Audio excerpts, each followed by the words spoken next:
This is the Denza B5 and the Denza B8, two vehicles we've driven in a car park in China at an old proving ground in Victoria, but now we've finally got a chance to drive them in the wild, the place where BYD and Denza says this car is meant to be. Before we can give you a full review on home turf, here are the top reasons I think you need to know everything about this highly off-road capable Denza B5 and B8.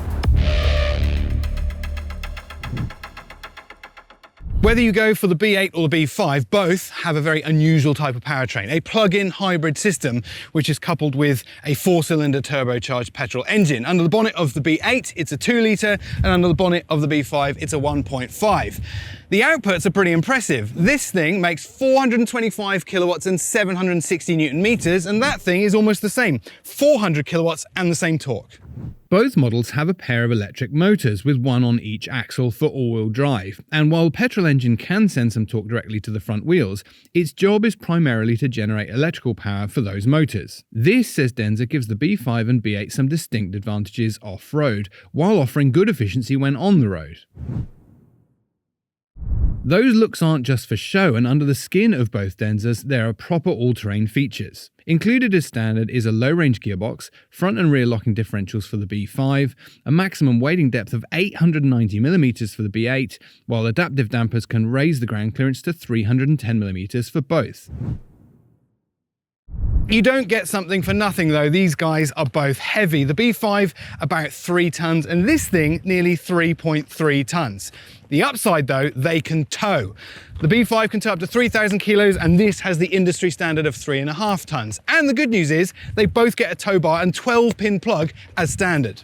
That clever D-Sus hydraulic suspension can alter the ride height by up to 140mm. It can also self-level the suspension, such as when towing a heavy trailer or loaded up, or even keep the cabin level if you choose to use the Denza as camping accommodation when on uneven ground. Let's talk cash, because both of these cars are relatively expensive. The B5 starts from about $75,000 up to $80,000, and this thing, the B8, starts at around $91,000 and tops out just under $100,000. Now, that's kind of Prado money for the B5, but entry-level Prado money, and that thing gets a lot more kit. So is it too much money? Well, you be the judge. There are 2 grades of B5 on offer, with a few more luxury touches included in the top-spec Leopard, while the 2 versions of the B8 offer 6 or 7 seat options. The 6-seater has a pair of captain's chairs in the second row, as well as a few more comfort features, and it's the only B8 to get both front and rear locking diffs, as well as a head-up display and night vision camera. The performance figures are pretty impressive. It's a plug-in hybrid, so you get up to 100 kilometers of pure electric range, and if you fill it up with fuel, you can go about 1,000 kilometers before you need to think about doing the same thing again. And that applies to both of these cars, as does the 0 to 100 time, 4.8 seconds. The lithium-ion batteries are a decent 32 kWh and 37 kWh respectively, and both enable vehicle to load, which means you can power your campsite with the Denza or use a limitless number of electrical items when away from the house or work.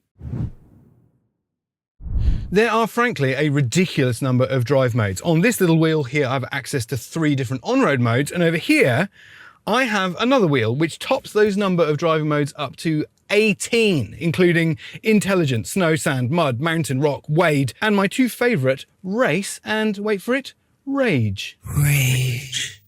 Both interiors feature a long list of comfort and technological inclusions, such as a monstrous 17.3-inch screen in the B8, or a not exactly tiny 15.6-inch screen for the B5. There's also leather upholstery, dual wireless phone charging, mini fridge or hotbox below the centre armrest, head-up display, digital instrument cluster, and electric front seats with heating, ventilation and massage. Now I know what you're thinking, how on earth are you going to get the Australian public to start thinking about buying a brand that has no equity in Australia but is asking pretty hefty prices for their models? But get this. Turns out Denza has already taken orders for 1,000 of these guys combined. So it's not a question of how you're going to do it. It looks like Australians already love these cars. We'll have a full review coming for both of these, so watch for car sales in the near future. And in the meantime, leave your likes and your questions in the comments below.